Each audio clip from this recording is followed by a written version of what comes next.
आप सबों को प्रभु यीशु मसीह में सलाम। गिबोना विज़न की ओर से आप सबों का स्वागत है। परमेश्वर का धन्यवाद हो कि आज हमने गिबोना विज़न को आज ओपन किया।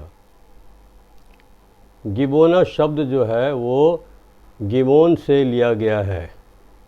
बाइबल में गिबोन का वर्णन है और उसके बारे में क्या लिखा है उसके बारे में हम अध्ययन करेंगे, मनन करेंगे।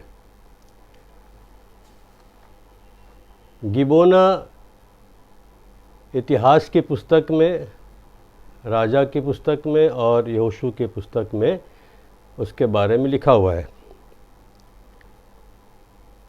गिबोन यरूशलेम में ही एक स्थान का नाम है जहाँ पर गिबोनी लोग रहते थे। राजा दाऊद यरूशलेम में जब आया, उसने गिबोन में मिलाप वाले तंबू को स्थापित किया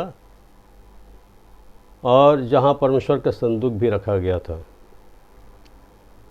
दूसरा इतिहास 1 अध्याय में इसका वर्णन है। और उस मिलाप वाले तंबू में राजा सुलेमान गया और वहाँ पर वो बलिदान भी चढ़ाता है। मिलाप वाले तंबू के जस्ट उसके सामने में एक पीतल की वेदी थी जहाँ पर बलिदान किया जाता था।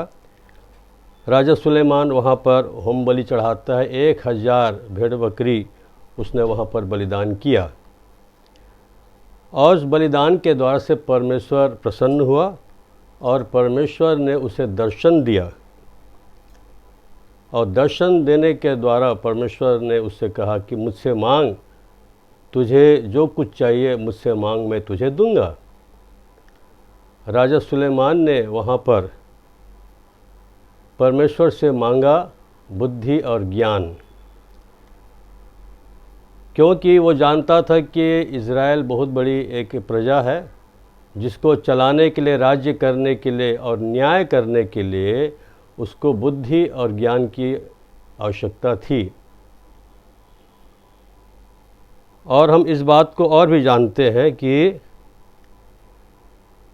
पहला राजा उसका 3 अध्याय में जो वर्णन है वही वर्णन है, लेकिन वहाँ पर परमेश्वर ने उसे समझने की शक्ति दी।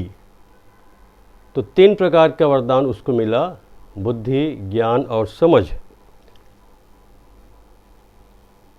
और एक और हम देखते हैं कि पहला राजा 9 अध्याय में भी लिखा है कि वो फिर से दूसरी बार परमेश्वर ने उसे गिबोन में दर्शन दिया। और ये गिबोन जो है वो प्रार्थना करने का स्थान है जहाँ पर राजा सुलेमान प्रार्थना करने के लिए जाता था। दूसरा वर्णन हम पाते हैं यहोशू के बारे में। यहोशू की पुस्तक 10 अध्याय में इसका वर्णन है कि गिबोन जो था वो इज़राइल का एक छोटा सा जगह था जहाँ पर गिबोनी लोग रहते थे। वे गिबोनी जो थे इज़राइली नहीं थे, परंतु इज़राइलियों के संग उन्होंने मेल कर लिया था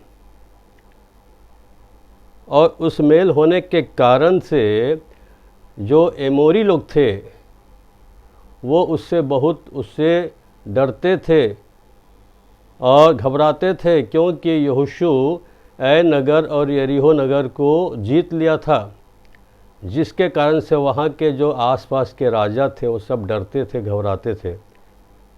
और ये जो वहाँ पर जो राजा जो था, यरूशलेम में राजा भी था वहाँ भी, उसने एमोरियों के राजाओं को बुलवाया और 5 राजा मिल करके उन्होंने गिबोन के लोगों पर उन्होंने चढ़ाई कर दी, आक्रमण कर दिया युद्ध करने के लिए। और वे उस गिबोन को नाश करना चाहते थे, लेकिन गिबोन के लोगों ने यहोशू से विनती की कि हमारे पास आकर के हमारी सहायता करो और हमारे लिए युद्ध करो। और हम जानते हैं कि वहाँ पर यहोशू अपने लोगों को लेकर के एमोरियों के साथ युद्ध करता है और वो उस युद्ध को उन लोग जीत जाते हैं, विजयी होते हैं।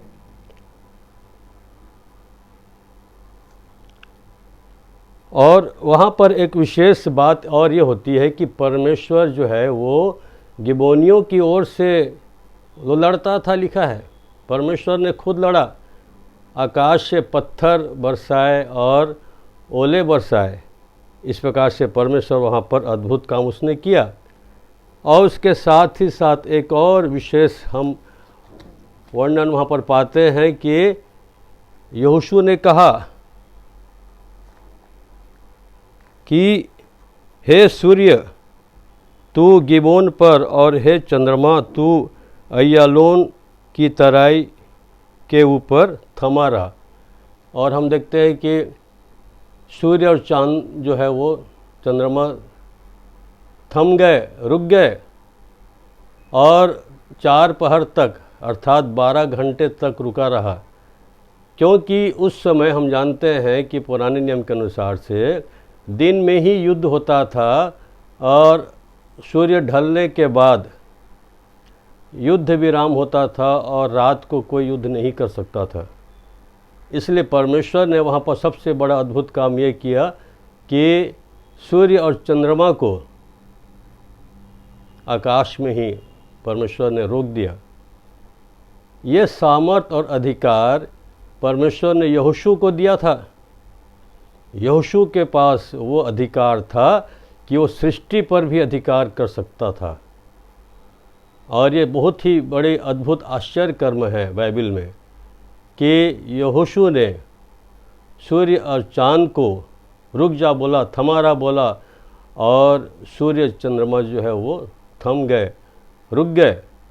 ये अद्भुत आश्चर्य कर्म परमेश्वर ने किया।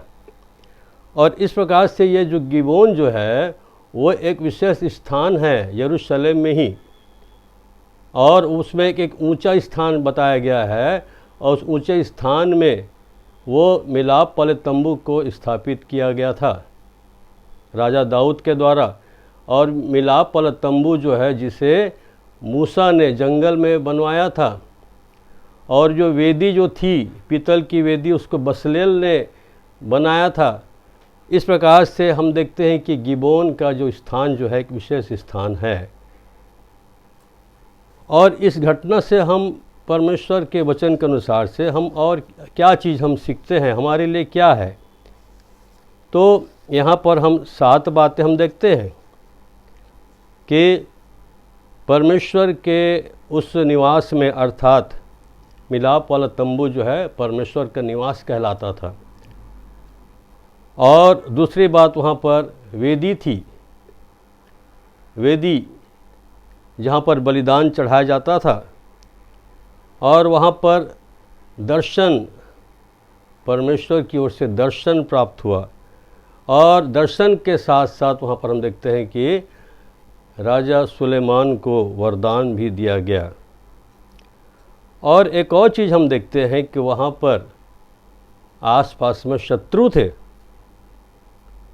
और वो शत्रु जो थे वो गिबोनियों के विरोध में थे,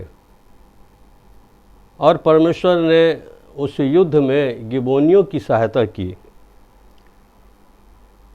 और उसके बाद हम देखते हैं कि 6वीं बात की वो उस युद्ध में वो जय प्राप्त करते हैं, जय प्राप्त करते हैं, और परमेश्वर उनकी ओर से लड़ता था, गिबोनियों की ओर से परमेश्वर लड़ा। और अंतिम बात जो हम देखते हैं कि आश्चर्य कर्म, सूर्य और चांद रुक गए, थम गए, और यहोशू को परमेश्वर ने वो सामर्थ और अधिकार दिया था। इन बातों के द्वारा से हम जो मसीही लोग हैं, हम जो विश्वासी हैं, परमेश्वर का भय मानते हैं, हमारे लिए क्या शिक्षा की बातें हैं। तो सबसे पहली बात यह है कि हमको मिलाप वाले तंबू के पास हमको जाना पड़ेगा। मिलाप वाला तंबू मतलब होता है परमेश्वर का निवास स्थान। और उस वहाँ पर एक और चीज़ हम देखते हैं कि वहाँ पर वेदी, हमारे जीवन में हम जो मसीही कहलाते हैं, हमारे जीवन में वेदी है कि नहीं, प्रार्थना की वेदी प्रार्थना की वेदी हमारे व्यक्तिगत जीवन में होना है और हमारे घर में भी एक छोटा सा वेदी, प्रार्थना की वेदी हमारे घर में, प्रत्येक मसीही लोगों के घर में होनी चाहिए। तो प्रार्थना की वेदी, और उस वेदी में हमको क्या करना है? बलिदान चढ़ाना है। बलिदान परमेश्वर के वचन में नए नियम के अनुसार से लिखा है, तुम अपने शरीरों को जीवित, पवित्र और परमेश्वर को भावता हुआ बलिदान करके चढ़ाओ, यही तुम्हारी आत्मिक सेवा है। हमको प्रतिदिन उस वेदी में, प्रार्थना की वेदी में हमको बलिदान चढ़ाना है। और जब हम उस काम को करते रहते हैं तो लिखा है बाद में कि दर्शन, परमेश्वर का दर्शन हमें मिलेगा, दर्शन प्राप्त होगा। और दर्शन प्राप्त मिलने के साथ साथ तो फिर वहाँ पर हम देखते हैं कि परमेश्वर बोलता है, मुझसे मांग, मैं तुझे दूंगा, तुझको क्या चाहिए। आज हम विश्वासियों को मांगना है कि हमें क्या चाहिए। वचन में लिखा है, लूका उसका 11 अध्याय भी लिखा है कि मांगो तुम्हें दिया जाएगा, ढूंढोगे तो पाओगे, खटखटाओ तुम्हारे लिए खोला जाएगा। और जब तुम बुरे होकर के अपने बच्चों को अच्छी वस्तुएं देना जानते हो, तो परमेश्वर पिता जो स्वर्ग में, स्वर्गीय पिता तुम्हें पवित्र आत्मा क्यों ना देगा। तो हमको क्या चाहिए? हमको मांगना है पवित्र आत्मा। पवित्र आत्मा मांगना है। पवित्र आत्मा जब आएगा तो आत्मिक वरदान अपने आप आएगा। अब आत्मिक वरदान परमेश्वर हमें देना चाहता है। 1 कुरिन्थी 12 अध्याय में 9 वरदानों का वर्णन तो है, लेकिन और भी वरदान है। ऐसी बात नहीं कि केवल 9 ही है, ऐसे नहीं है। लेकिन हाँ, आत्मिक वरदान हमको चाहिए। और जब आत्मिक वरदान हमें जब मिलता है तो हम इस बात को ध्यान रखें कि उसके बाद परमेश्वर हमारे जीवन से आश्चर्य कर्म भी करना चाहता है। और एक और विशेष बात हम देखते हैं कि शत्रु, हमारे जीवन में शत्रु कौन है? हमारे जीवन में, हमारा व्यक्तिगत जीवन में शत्रु 5 शत्रु तो हैं। गिबोनियों के विरोध में एमोरी जो थे वो 5 राजा थे। हमारे शरीर में भी, हमारे जीवन में शरीर में 5 शत्रु हैं, अर्थात हमारे शरीर में 5 इंद्रियां पाई जाती हैं। इन 5 इंद्रियों पर हमको जय प्राप्त करना है, इसको कंट्रोल करना है, जय प्राप्त करना है। उसके बाद जो बाहर में जो शत्रु हैं, शैतान की दुष्ट आत्माएं, अंधकार की शक्तियां, उस पर भी हमें जय प्राप्त करना है। इफिसी 6 अध्याय के अनुसार से लिखा हुआ है कि हमारा यह मल युद्ध मांस और लहू से नहीं है, परंतु उन आत्मिक सेनाओं से है जो आकाश में है। इसलिए हमारा जो मल युद्ध जो है वो सांसारिक मल युद्ध नहीं है। और जब हम उस पर हम जय प्राप्त करते हैं, हम लड़ते हैं, युद्ध करते हैं, परमेश्वर हमारी ओर से लड़ता है। और उस बाद बड़े बड़े आश्चर्य कर्म भी होंगे हमारे जीवन में, बड़े बड़े अद्भुत गवाही हमारे जीवन में होंगी। अद्भुत गवाही हमारे जीवन से, हमारी प्रार्थनाओं के द्वारा से, स्तुति महिमा के द्वारा से परमेश्वर अपनी महिमा के लिए, परमेश्वर की महिमा के लिए बड़े बड़े काम, अद्भुत काम, आश्चर्य कर्म करेगा। इसलिए इन बातों के द्वारा से, गिबोन के द्वारा से हमने इन बातों को सीखा। और ये जो गिबोना विज़न है, मैं इस चैनल को प्रभु यीशु मसीह के नाम से परमेश्वर को समर्पित करता हूँ। धन्यवाद सबों को। जय मसीह की।